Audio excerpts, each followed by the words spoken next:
Good morning, everybody. Welcome back to another episode of Funkabunch's Sunday Brunch Podcast. How are you all doing today? I've got my coffee. I got my information. And I've got a nice hour to just talk. It's a nice, essentially spring rainy day today here, so it's going to be a day where we stay inside all day.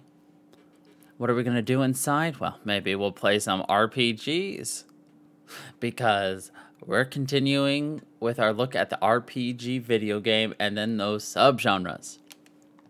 So if you remember, when we left off, we had talked about character actions and abilities, items inventory, explorations, quests, story setting, characteristics.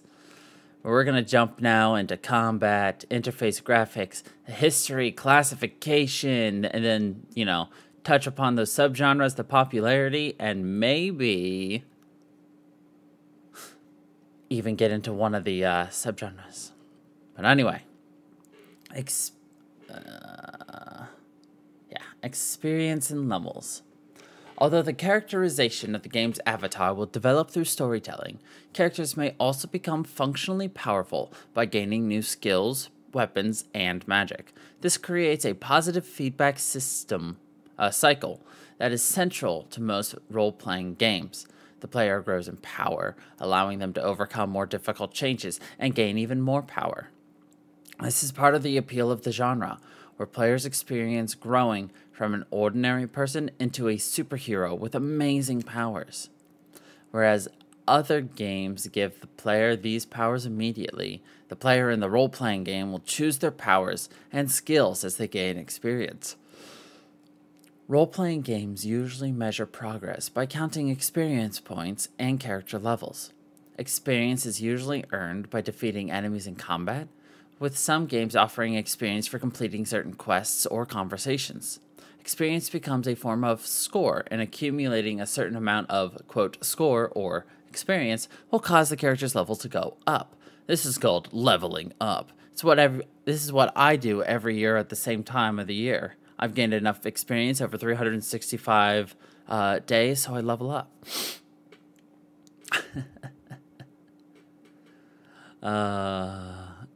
This gives the player an opportunity to raise one or more of the character's attributes. Many RPGs allow players to choose how to improve their character by allocating a finite number of points into the attributes of their choice. Gaining experience will also unlock new magic spells for characters that use magic. In addition, not just for magic characters, other characters can gain new useful abilities or spells as they level up depending upon their class. Some role-playing games also give the player specific skill points, which can be used to unlock a new skill or improve an existing one. This may sometimes be implemented as a skill tree. As with the technology trees seen in strategy video games, learning a particular skill in the tree will unlock more powerful skills deeper into that same tree. There are at least 3 different systems of rewards for player characters with solving the tasks in the games, and they can be set apart. There's the experience system, which is a level-based system. There's the training system, also known as the skill-based system. And then there's the skill point system, also known as level 3 system. So the experience system, which is by far the most common, was inherited from pen and paper role-playing games and emphasizes the reception of experience points, which is abbreviated as XP or EXP, by winning battles, performing class-specific activities, and completing quests. Once a certain amount of experience is gained, the character advances a level. In some games, level up occurs automatically when the required amount of experience is reached. In others, the players choose when and where to advance a level. Likewise, abilities and attributes may increase automatically or manually. The training system is similar to the way the basic role-playing system works. The first video game to use this was Dungeon Master, which emphasized developing the character's skills by using them, meaning that if a character wields a sword for some time, he or she shall become proficient in it. The training system is the way that Final Fantasy II manifests its system. Final Fantasy II goes by you use shields, you become more proficient at shields, you have a higher defense, and you raise your HP and defense stat as well. Finally, in the skill point system, an example would be Vampire the Masquerade Bloodlines. The character is rewarded with skill points for completing quests, which then can be used to buy skills and or attributes without having to wait until the next level up. So I don't know very many games that use a skill point system, as in you just get skill points left or right. I'm familiar with something where you get skill points based off of the experience you get. And also, that's how I thought Vampire the Masquerade was. You got skill points based upon your level up. But, I don't know. Anyway, combat. Older games often separated combat into its own mode of gameplay, distinct from exploring the game world. More recent games tend to maintain a consistent perspective for exploration and combat. Some games, especially earlier video games, generate battles from random encounters. More modern RPGs are more likely to have persistent, wandering monsters that move about the game world independently of the player. Most RPGs also use stationary boss monsters in key places and automatically trigger battles with them when the player characters enter these locations or perform certain actions. Combat options typically involve positioning characters, selecting which enemy to attack, and exercising special skills such as casting spells. In a classic turn-based system, only one character may act at a time. All other characters must remain still, with a few exceptions that may involve the use of special abilities. The order in which the characters act is usually dependent on their attributes, such as the speed or agility stat. This system rewards strategic planning more than quickness. It also points to the fact that realism in games is the means to the end of immersion in the game world, not an end in itself. A turn-based system makes it possible, for example, to run within range of an opponent and kill him before he gets a chance to act, or duck out from behind hard cover, fire, and retreat back without an opponent being able to fire. Satisfaction gained from the development of the tactic and its successful execution. Fallout has been praised as being the shining example of a good turn-based system. Real-time combat can import features from action games, creating a hybrid action RPG game genre. But other RPG battle systems, such as the Final Fantasy battle system, have imported real-time choices without emphasizing coordination or reflexes. Other systems combine real-time combat with the ability to pause the game and issue orders to all characters with under his or her control. When the game is unpaused, all characters follow the orders they were given. The real-time with pause system, RTWP, has been particularly popular in games designed by BioWare. The most famous real-time with pause engine is called the Infinity Engine. Other names for real-time with pause include active pause and semi-real-time. Tactical RPG maker Aperion named their system Smart Pause Mode because it would automatically pause based on a number of user configurable settings.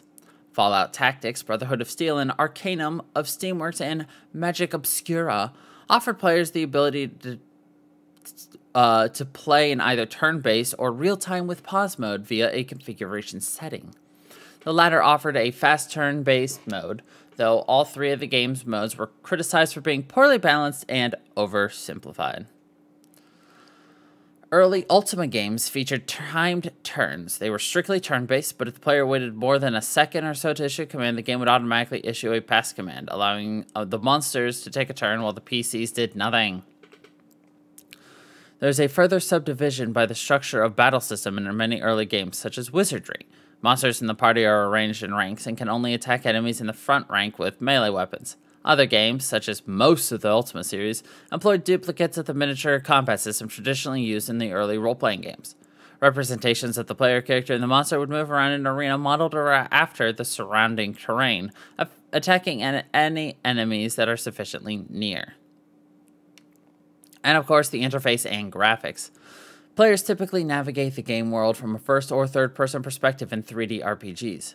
However, an isometric or aerial top-down perspective is common in party-based RPGs, in order to give the player a clear view of their entire party and the surroundings. Role-playing games require the player to manage a large amount of information and frequently make use of a windowed interface. For example, spellcasting characters will often have a menu of spells they can use. On the PC, players typically use the mouse to click on icons and menu options, while console games have the player navigate through menus using a game controller. Older games often revealed calculations of the games as seen in the Dungeons & Dragons game, although more recent games have removed this information to improve immersion. So, I don't know. Here's a good question for people. What would you prefer? Would you prefer a game that gives you more information but ruins immersion? But like gives you more control, more information, maybe even makes the story better, the gameplay better, but it ruins your immersion of being in a game world? Or would you prefer to stay immersed in the game world and losing out on a bunch of things? I personally, I've never actually been immersed in any video game ever, so I'd rather have a better game with more information or different things that, quote, ruin the immersion, because I don't know. I personally don't care about immersion.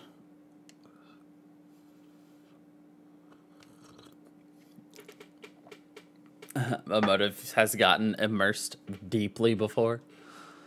I'm not surprised there. Yeah, I guess. Yeah. That's fair. You like being immersed. I don't even know what it means to be immersed in a game, to be completely honest. So, yeah. Anyway. History and classification. The role-playing video game genre began in the mid-1970s on mainframe computers. Inspired by pen and paper role-playing games such as Dungeons & Dragons. Several other sources of inspiration for early role-playing video games also include tabletop war games, sports simulation games, adventure games such as Colossal Cave Adventure, fantasy writings by authors such as J.R.R. Tolkien, traditional strategy games such as chess, and ancient epic literature dating back to Epic of Gilgamesh, which follow the same basic structure of setting off in various quests in order to accomplish goals.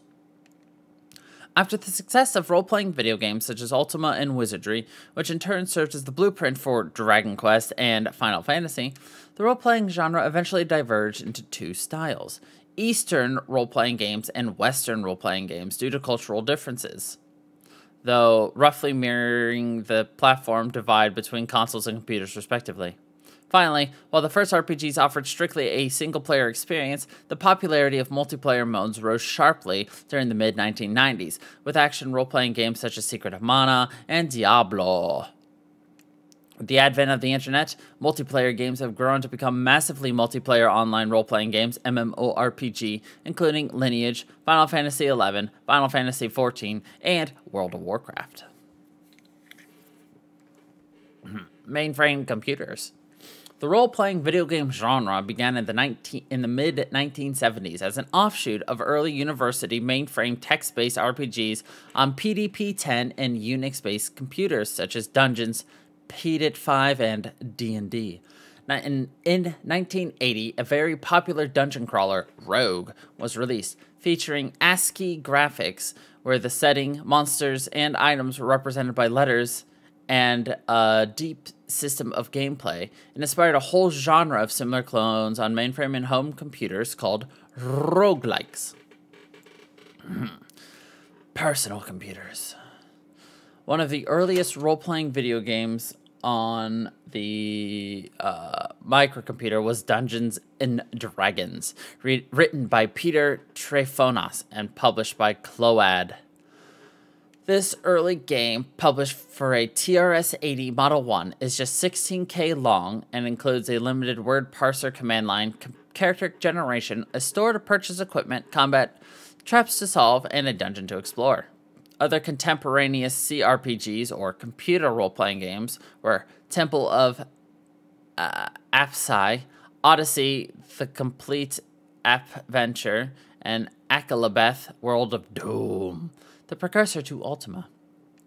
Some early microcomputer RPGs, such as Telengard, 1980, or Sword of Fargol, were based on their mainframe counterparts, with others, such as Wizardry or Ultima, the most successful of the early CRPGs, were loose adaptations of D&D.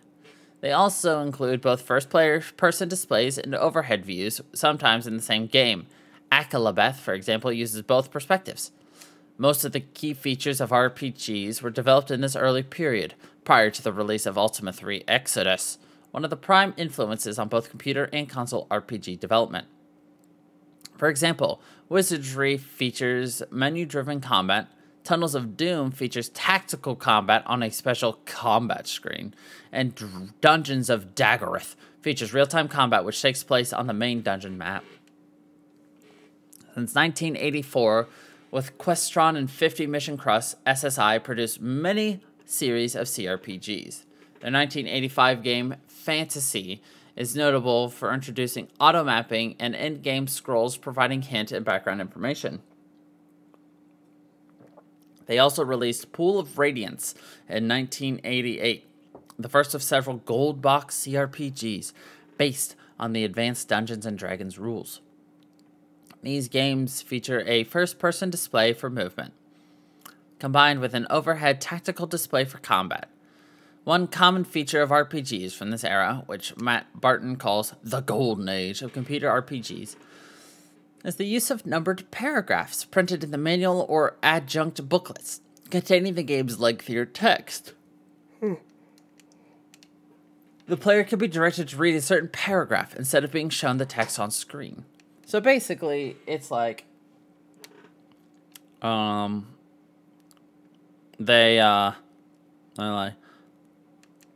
provide you a tiny book and tell you, all right, please reference page 78, paragraph 3, sentence 7.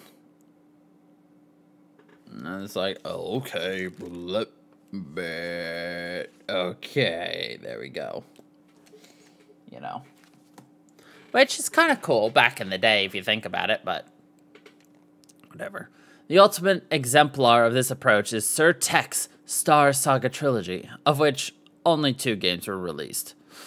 The first game contains 888 textlets, usually much longer than a single paragraph, spread across 13 booklets, with the second book containing 50,000 paragraphs spread across, while the second game contains 5,000 paragraphs spread across 14 booklets. Most of the games from this era are turn-based, although Dungeon Master and its imitators have real-time combat. Other classic titles from this era include The Bard's Tale, Wasteland, the start of Might and Magic series, and the continuing Ultima.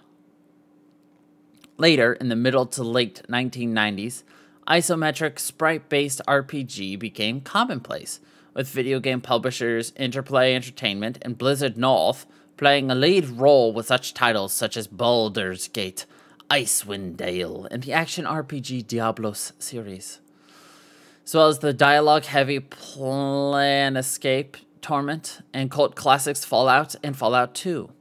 This era also saw a move toward 3D game engines with games such as Might and Magic 6, The Mandate of Heaven, and The Elder Scrolls Arena. TSR, dissatisfied with SSI's later productions such as Dark Sun, Wake of the Ravager, and Menzoberranzan, transferred the AD&D license to several different developers and eventually gave it to BioWare, who used it in Baldur's Gate and several later games. By the 2000s, 3D engines had become dominant. Video game consoles. The earliest RPG on a console was Dragon Stomper on the Atari 2600 in 1982.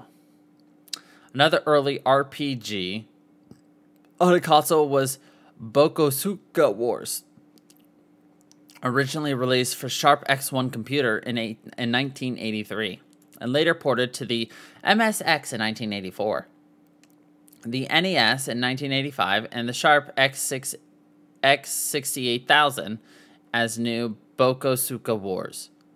I'll be completely honest, I keep reading all of these like early PCs and computers and consoles, and I'm just like, I've never heard of these.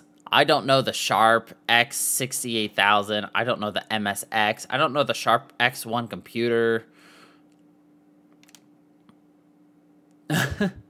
It's just funny that despite the fact that I'm heavily tech induced, I don't know a lot of tech. The game laid the foundations for tactical role-playing game genre, or simulation RPG games as it is known in Japan. It was also an early example of a real-time action role-playing game. In 1986, Chunsoft created the NES title Dragon Quest, called Dragon Warrior in North America until the 8th game. Yeah, that's right. So, you know how I've been playing the Dragon Quest series? Dragon Quest, we played, 3, 4, 5, 6, 7, 8, 9, and 11? Well, we haven't played 11 yet. In North America, it was Dragon Warrior until 8. Granted, those were the NES versions, and we,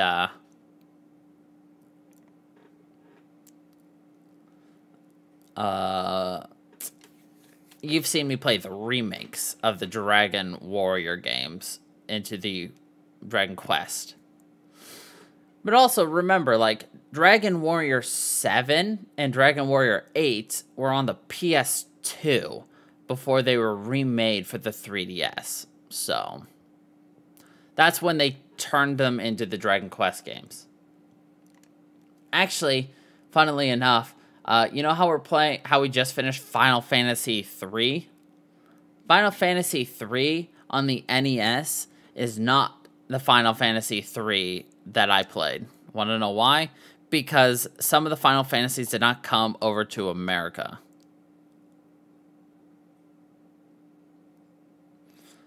At the same time. So what we received as Final Fantasy 1, I think, was Final Fantasy 3. Final Fantasy 2 for us was 4. Final Fantasy 3 was 5. And then when they remade them, they renamed them properly, I believe. Do not quote me on that.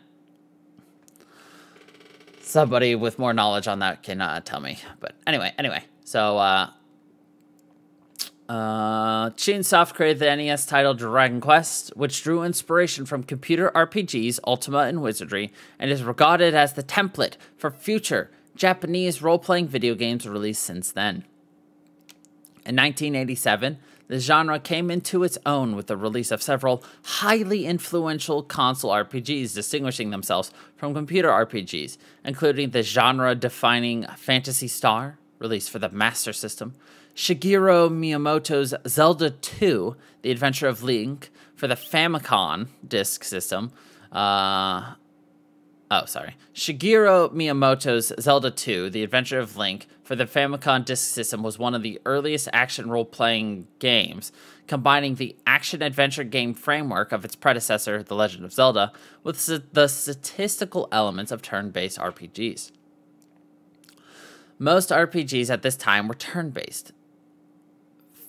Faxanadu was another early action RPG for the NES, released as a side story to the computer action RPG Dragon Slayer 2 Xanadu. Square's Final Fantasy for the NES introduced side-view battles with player characters on the right and enemies on the left, which soon became the norm for numerous console RPGs. In 1988, Dragon Warrior 3 introduced a character progression system, allowing the player to change the party's character classes during the course of the game. Another major innovation was the introduction of day-night cycles. Certain items, characters, and quests are only accessible at certain times of the day. In 1989, Fantasy Star 2 for the Genesis established many conventions of the genre, including an epic, dramatic, character-driven storyline dealing with serious themes and subject matter. Console RPGs distinguished themselves from computer RPGs to a greater degree in the early 1990s. A console RPG became more heavily story-based than their computer counterparts. One of the major differences that emerged during this time was the portrayal of the characters. Console RPGs often featured intricately related characters who had distinctive personalities and traits, with players assuming the roles of people who cared about each other, fell in love, or even had families. Romance, in particular, was a theme that was common in most RPGs for the console at the time, but it was absent from most of the computer RPGs. During the 1990s, console RPGs had become increasingly dominant, exerting a greater influence on computer RPGs than the other way around. Console RPGs had eclipsed computer RPGs for some time, though computer RPGs began making a comeback towards the end of the decade with interactive choice-filled adventures. The next major revolution came in the late 1990s, which saw the rise of the optical discs in fifth-generation consoles. The implication for RPGs were enormous. Longer, more involved quests, better audio, and FMV, full motion video. This was first clearly demonstrated in 1997 by the phenomenal success of Final Fantasy VII, which is considered one of the most influential games of all time. With a record-breaking production budget of around $45 million, the ambitious scope of Final Fantasy VII raised the possibilities for the genre, with its dozens of minigames and a much higher production values. The latter includes innovations such as the use of 3D characters on pre-rendered backgrounds, battles viewed from multiple different angles rather than a single angle, and for the first time, full-motion CGI video seamlessly blended into the gameplay, effectively integrated throughout the game. The game was soon ported to PC and gained much success there, as did several other early console RPGs, blurring the line between console and computer platformers.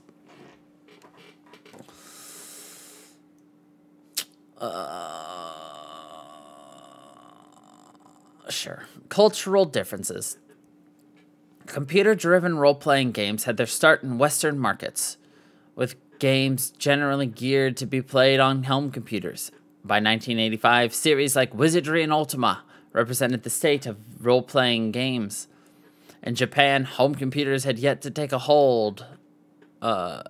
as great a hold as they had in the West due to their cost. There's little market for Western-developed games, and there were few Japanese-developed games for personal computers during this time, such as Black Onyx, which followed the Wizardry Ultima format.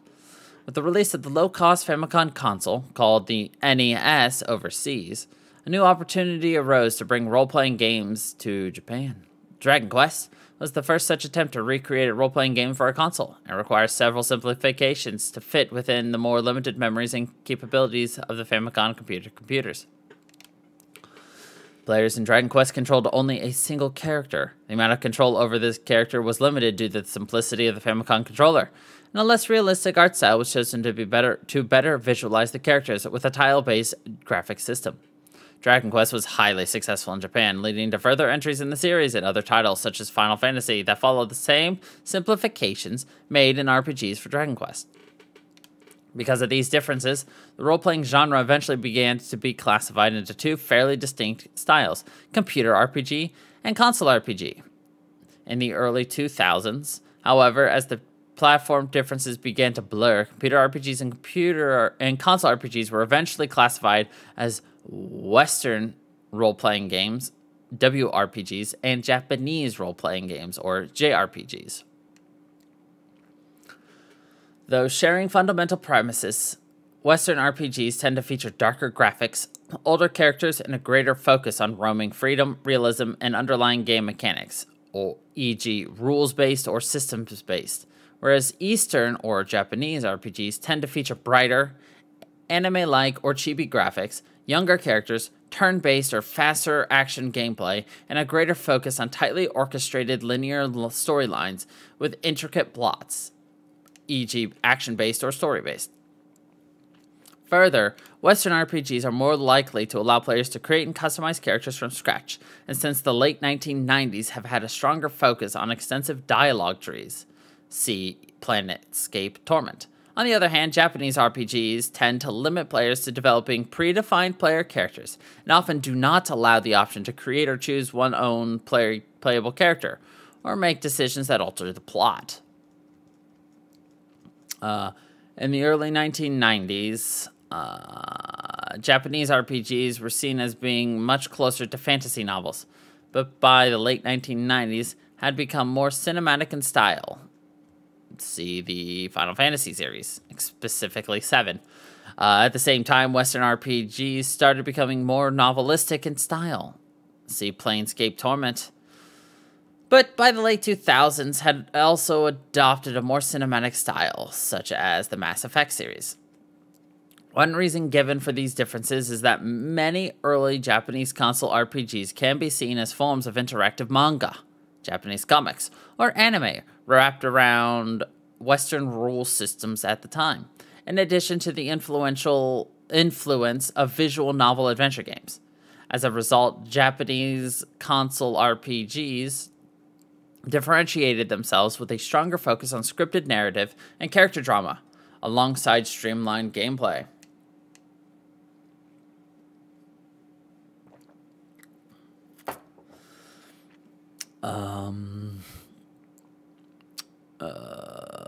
I literally just lost it.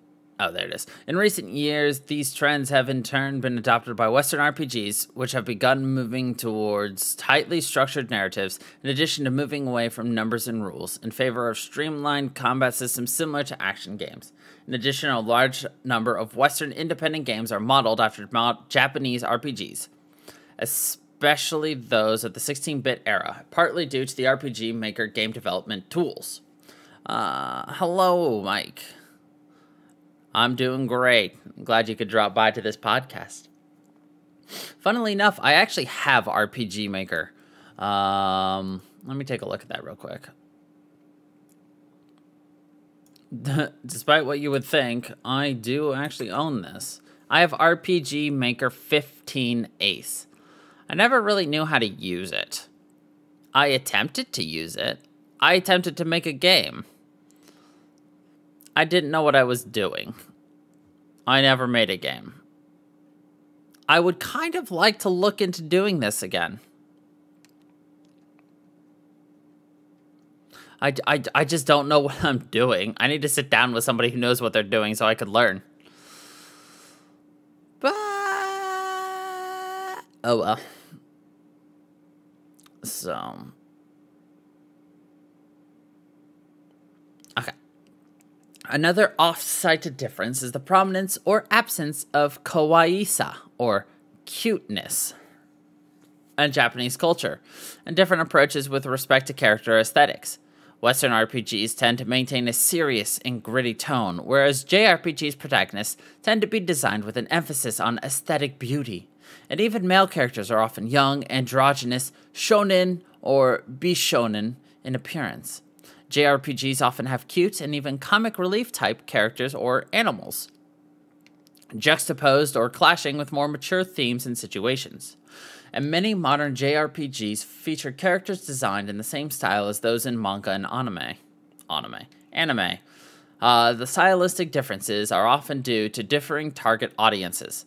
Western RPGs are usually geared primarily towards teenage to adult males, whereas Japanese RPGs are usually intended for a much larger demographic, including female audiences who, for example, account for nearly a third of Final Fantasy XIII's fan base. Modern Japanese RPGs are more likely to feature turn-based battles, while modern Western RPGs are more likely to feature real-time combat.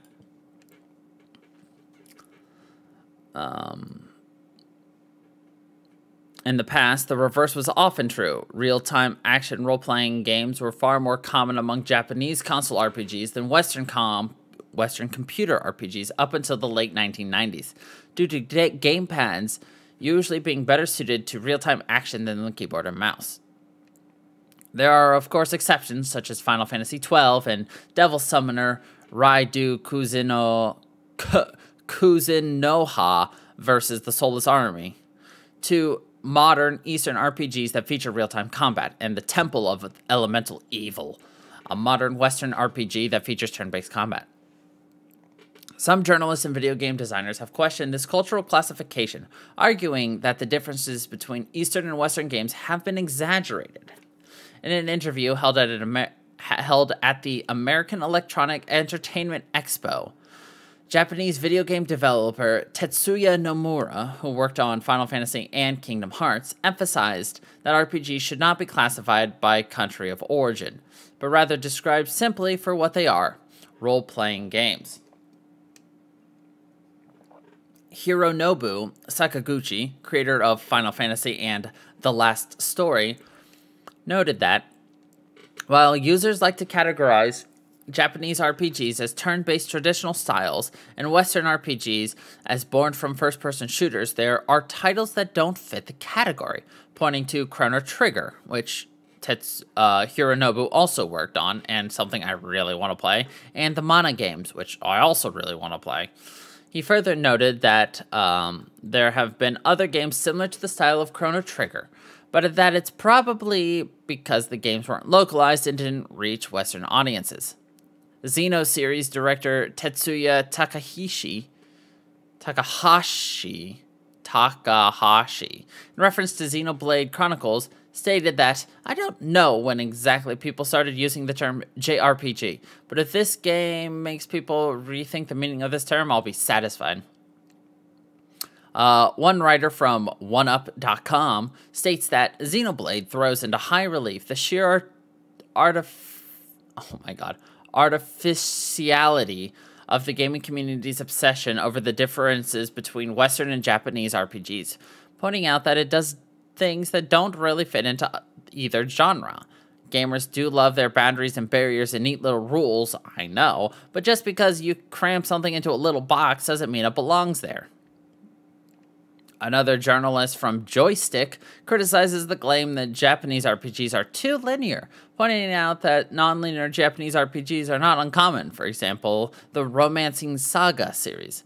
Likewise, another Joystick journalist points out that linear Western RPGs were common in the 1990s, and argues that many of the often mentioned differences between Western and Eastern games are stereotypes that are generally not true and never was, pointing to classic examples like Lands of Lore and Betrayal at Krondor that were more narrative-focused than the typical Western-style RPG at the time. In 2015, IGN noted in an interview with Xenoblade Chronicles 10's development team that the label JRPG is most commonly used to refer to RPGs whose presentation mimics the design sensibilities of anime and manga, that it's typically the presentation and character archetypes that signal this is a JRPG. Yeah, it's hard to really say anymore what is a JRPG and a Western RPG.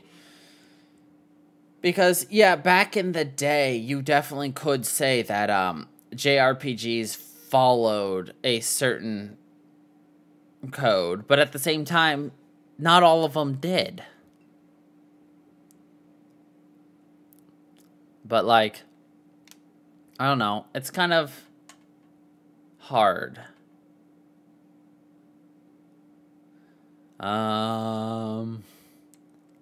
Like, to me, I don't care if it's a Eastern or a Western style RPG. I like turn-based more than I like action-based RPGs. So with a lot of my series favorites, Final Fantasy being the top, turning away from that turn-based and more into that action-based is heartbreaking. Like, 10-2 is the last true turn-based Final Fantasy. Because 12 had that blended turn-based, action-based. 13 was action-based with menus. 15 was action-based. Final Fantasy VII Remake was action-based with a tiny bit of turn-based. But, you know, I mean, at least Dragon Quest is following what I love. So, I mean, I'm still going to buy Final Fantasy regardless. I'm going to get over my hang-ups because I'm not going to be a purist and say, I will never play an action RPG. That's just a lie. So, let's look at the criticisms. Due to the cultural differences between Western and Japanese variations of role-playing games, both have often been compared and critiqued by those within the video game industry and press. In the late 1980s, when traditional American computer RPGs such as Ultima and Defender of the Crown were ported to console, they received mixed reviews from console games as they were not perceived by many of the players to be as exciting as the Japanese imports, and lacked the arcade and action-adventure elements commonly found in Japanese console RPGs at the time. In the early 1990s, American computer RPGs also began facing criticisms for their plot, where the party sticks together through thick and thin, and always act together as a group rather than as individuals, and where NPCs are one-dimensional characters in comparison to the more fantasy novel approach of Squaresoft console RPGs such as Final Fantasy IV. However, in 1994, game designer Sandy Peterson noted that among computer gamers, there was criticism against cartridge-based console JRPGs as being not role-playing at all due to popular examples such as Secret of Mana, and especially The Legend of Zelda using direct arcade-style action combat games instead of the more abstract, turn-based battle systems associated with computer RPGs. In response, he pointed out that not all console RPGs are action-based, pointing to Final Fantasy and Lufia. Another early criticism, dating back to Phantasy Star games in the late 1980s, was the frequent use of defined player characters, in contrast to Wizardry and Goldbox, where the player's avatars, such as knights, clerics, and thieves, were blank slates. As Japanese console RPGs became increasingly dominant in the 1990s and became known for being more heavily story and character-based, American computer RPGs began to face criticisms for having characters devoid of personality or background, due to representing avatars, which the player used to interact with the world, in contrast to Japanese console RPGs, which depicted characters with distinctive personalities. American computer RPGs were thus criticized for lacking more of a traditional role-playing offered by Japanese console RPGs, which instead emphasized character interaction. In response, North American computer RPGs began making a comeback toward the end of the 1990s with interactive, choice-filled adventures. In more recent years, several writers have criticized JRPGs as not being true RPGs for heavy usage of scripted cutscenes and dialogue, and a frequent lack of branching outcomes. Japanese RPGs are also sometimes criticized for having relatively simple battle systems, in which players are able to win by repeatedly mashing buttons. As a result, Japanese-style role-playing games are held in disdain by Western gamers, leading to the term JRPG being held in the pejorative. Some observers have also speculated that Japanese RPGs are stagnating or declining in both quality and popularity, including remarks by BioWare co-founder Greg Zeschuk and writing director Daniel Erickson that JRPGs are stagnating and that Final Fantasy XIII is not even really an RPG. That's lame. I disagree with them. It's just a different style of RPG. Criticisms regarding seemingly nebulous justifications by some Japanese designers for newly changed or alternatively newly unchanged features of recent titles. Calls among some gaming journalists to fix JRPG's problems, as well as claims that some recent titles such as Front Mission Evolved are beginning to attempt and failing to imitate Western titles. In an article for PSM3, Brittany Vincent of RPGFan.com felt that developers have mired the modern JRPG in unoriginality, citing Square Enix CEO Yoichi Wada, who stated that they're strictly catering to a particular audience. The article noting the difference in game sales between Japan and North America were going on to suggest the JRPGs may need to move forward. I wonder why game sales in North America are better than Japan.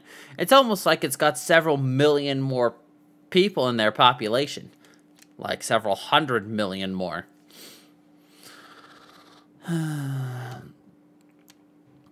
This criticism has also occurred in the wider media with an advertisement for Fallout New Vegas. In Japan, openly mocked Japanese RPGs' traditional characteristics in favor of their own title.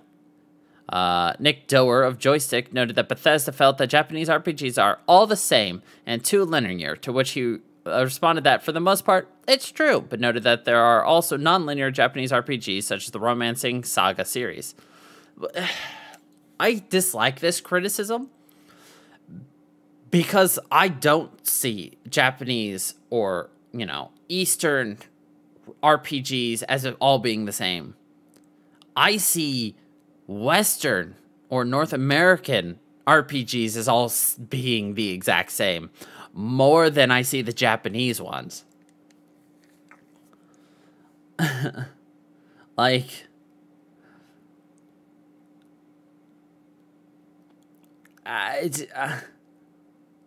don't understand. It's like they're looking at them and saying that's dog shit, while standing in thigh deep in their own dog shit.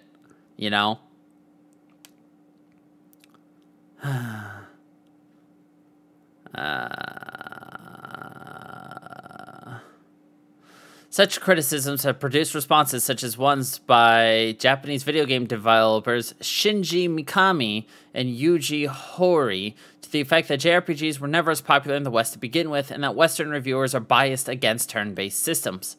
Jeff Fleming of Gamasutra also states that Japanese RPGs on home consoles are generally showing signs of staleness, but notes that handheld consoles such as Nintendo DS have had more original and experimental Japanese RPGs released in recent years.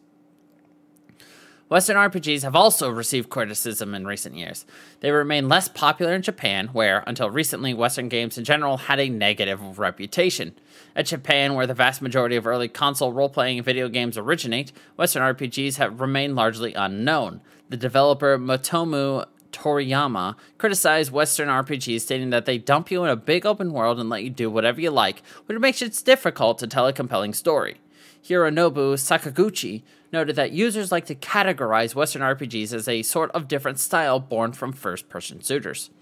In recent years, some have criticized Western RPGs for becoming less RPG-like, instead with further emphasis on action. Christian Nutt of GameSpy states that, in contrast to Japanese RPG, Western RPGs' greater control over the development and customization of playable characters come at the expense of plot and gameplay, resulting in what he felt like was generic dialogue, lack of character development within the narrative, and weaker battle systems. He also states that Western RPGs tend to focus on the underlying rules governing the battle system rather than on the experience itself. Tom Batty of Edge magazine noted that the problems often cited against Japanese RPGs, mentioned above, also often apply to many Western RPGs as well as games outside of the RPG genre. BioWare games have been criticized for lack of innovation, repetitive structure, and lack of real choice. Western RPGs such as Bethesda games have also been criticized for lacking in narrative strength or mechanical intricacy due to the open-world sandbox structure of their games.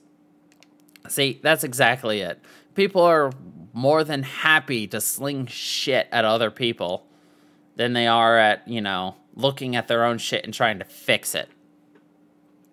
Which, don't get me wrong, everybody does it. You don't want to look at your own bad. You'd rather look at somebody else's bad and criticize it. Everyone has their dirty laundry. You just have to be willing to admit it before you point out at everybody else's. And, of course, both sides have a claim. You can be like, Japanese RPGs are kind of stale if you look at the Western market. That's very true. The Japanese RPG's typical turn-based system is not popular here in North America. That is very true. But that does not mean it is a stale, uninnovative game. It just means it's not popular here. Because if you take that on the flip side and look at, Japan and Western-style games, it's relatively unknown or just not available there. Is that the fault of the, is it because the games suck, or because they're too open-worlded with no narrative? Maybe. But it's also because it's Japan. It's a different side of the world. You're not going to be as popular over there than you are here.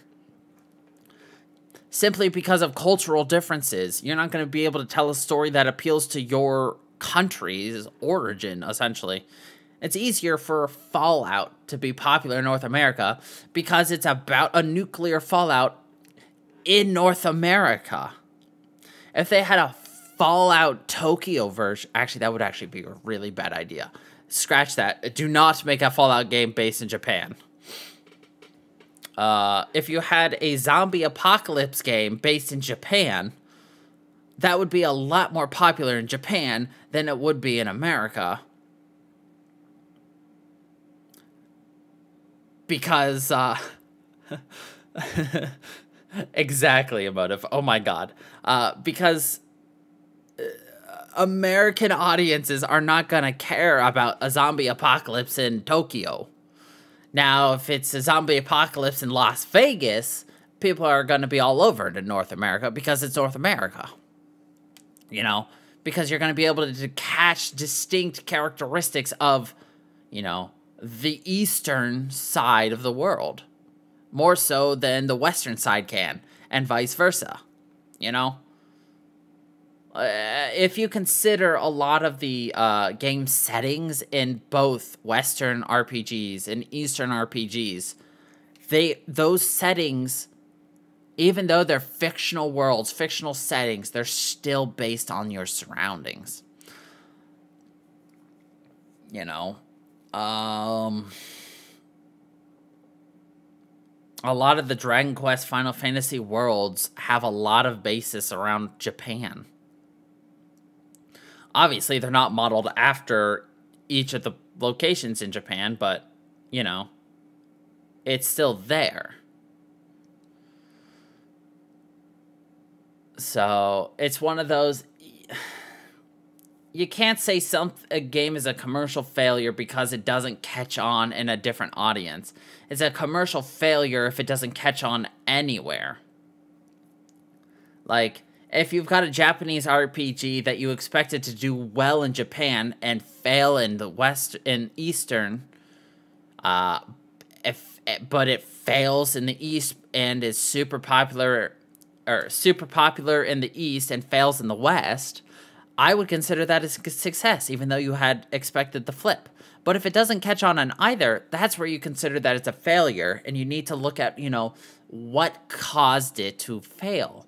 Don't look at it as being a failure if it doesn't catch on in a different market. Sure, you might want it to catch on in both, but you've got a core market already.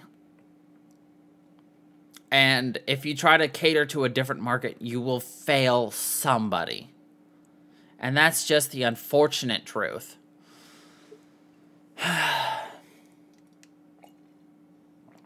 Play to the strengths.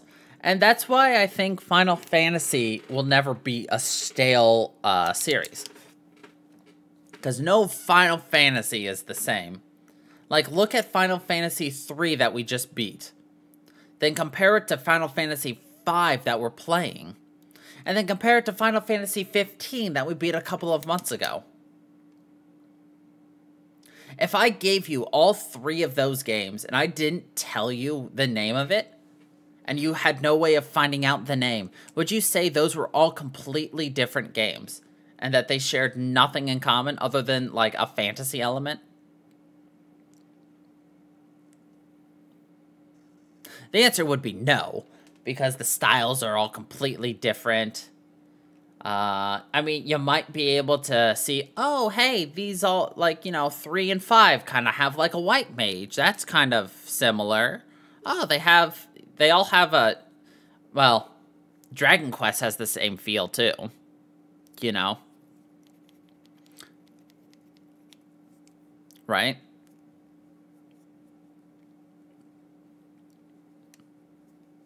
But what I'm trying to say is, Final Fantasy is willing to embrace criticism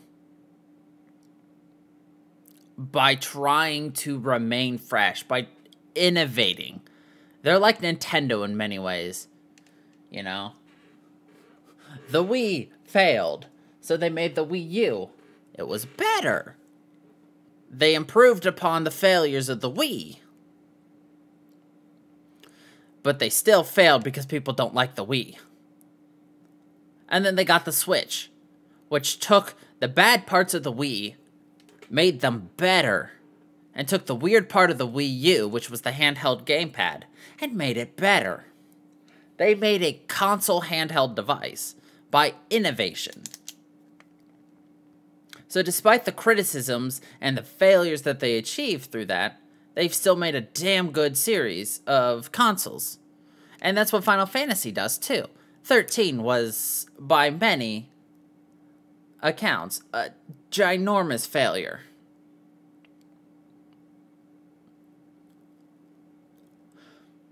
But at the same time, they turned 13, refined it 13.2, refined it 13.3, refined it 15. And if you look at 13 to 15, huge difference. We're ignoring 14 because they went back to the MMORPG for that. But actually, 15 was supposed to be another 13 game too, by the way. But 15, we still need to do a... Did we do Final Fantasy? Yeah, we did do a Final Fantasy. Yeah, we did Final Fantasy. Yeah. Yeah, 15 was supposed to be like 13, like, battle something or another. But then they just changed it to 15. And then they're taking 15 and innovating the hell out of that and making 16. Which, can't wait to get my hands on. But, I mean, that's something that they're doing to try to just innovate, to make it better. But then now let's flip the script and go to Dragon Quest. You know, Dragon Quest, they've kind of been the exact same. There have been like minor differences, but the gameplay has always been the same. The combat system has always been the same. The character style has always been the same. The plot has kind of been the same. But everybody loves it. You know? You can't level accusations. Like, sure, Dragon Quest is huge in Japan. Dragon Quest Monsters, huge in Japan. Dragon Quest Monsters, unfortunately, is incredibly ignored here. I keep saying the West. Japan. Huge in Japan. Failure in North America. Dragon Quest, not as bad as Dragon Quest Monsters. It does have a following. People like it. It's just not as popular as in Japan. And that's just the sad part. You know, I would love it to be more popular here. But, you know, as long as, you know, they keep giving... It's a new story. It's same game, new story. I love it. All right, let's finish up the criticisms and controversy, and we can call it there. So, despite the criticisms leveled at both variations, some journalists have argued that many of the often mentioned differences between Eastern and Western games are stereotypes that are generally not true, noting various similarities between several Western titles, such as Lands of Lore, Betrayal at Krondor, and Dragon Age, and several classical Eastern titles, such as Final Fantasy and Phantasy Star, noting that both these Western and Japanese titles share a similar emphasis on linear storytelling, predefined characters, and bright-colored graphics. The developer Hironobu Sakaguchi also noted there are many games from both that don't fit such categorizations, such as his own Chrono Trigger, as well as his Mana series, noting that there have been many other such Japanese role-playing games that never released in Western markets. the controversy, and what is viewed as the largely secular nature of Japanese culture has resulted in heavy usage of themes, symbols, and characters taken from the variety of religions, including Christianity and the Japanese Shinto. This tends to be problematic when JRPGs are exported to Western countries, where the topics of religion and blasphemy remain sensitive, such as the United States. It is not unusual for a JRPG to exhibit elements that would be controversial in the West, such as Xenogears or Final Fantasy Tactics, featuring antagonists that bear similarities to the Abrahamic God and the Catholic Church respective. And Nintendo has made efforts in the past to remove references such as these prior to introduce their games into the North American market. I think that's dumb. Like, you're kind of killing part of the reason of what makes a bad guy if you remove the fact that he's trying to become God, and you have to kill God. How many times have we killed God now? At least 3 times in Final Fantasy 13. But, you know, whatever. But, yeah. We didn't get a chance to look at the subgenres, but we'll be able to get a brief overview of all those subgenres, talk about the popularity, and then jump into one of those subgenres next week. So, yeah. Thank you, everybody, for watching. I hope you all enjoyed. Tune in next week for more RPG talk. Thank you. Thank you, everybody, for watching. I hope you all enjoyed. And until the next time, everybody, stay funky, people.